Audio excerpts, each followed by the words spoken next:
All right, guys, another pretty easy install today. Got the new shifter for the automatic 3rd Gen Tacomas from Teton Workshop. Pretty awesome. Someone on Instagram is making these. As you can see, 3D printed stuff. It's pretty awesome to see, some of the new modern tech, people making money and making awesome products that are good quality, holds up, It's amazing that someone's able to do all of this just from their home. So yeah, new shifter, really excited to put this on. Very easy install. I'll show you guys how you do it now. So first thing we need to do is old shifter, push down on this part here. Should slide down. As you can see, it is separated from the shifter knob.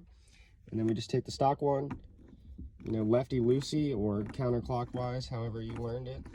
I mean, obviously counterclockwise for everyone, but lefty-loosey was how I was taught when I was very young. Till it comes all the way off. Come on now. There we go. Then be gentle with this. Slide it on. Start screwing it back down. Clockwise again, or righty-tighty. Until it stops. So, could take a minute. All right. So they say if it doesn't stop, so you can see it doesn't stop immediately straight. So what comes in with this in the box is a little Allen key. So on the front portion here, you guys can't see it.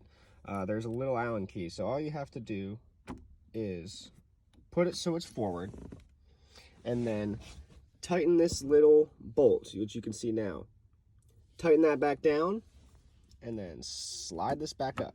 So I'll do that and show you what it looks like when it's done. All right, so I've gone ahead and I've tightened it.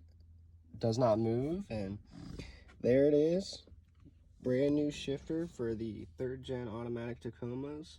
It's awesome. I like it. Just a simple fix. This wasn't bad by any means. I mean, I didn't hate it, but I think this looks a little cooler, and just supporting somebody, just trying to give back to the community any way that I can. So hit them up. Teton Workshop, pretty awesome. Comes in all the different colors. This is the gray, coming across a little bit white in the light, but it is gray in real life. In person, it looks gray to me. Matches the color of my truck. So hit him up. I'll put his account, tagged in my post. Pretty happy.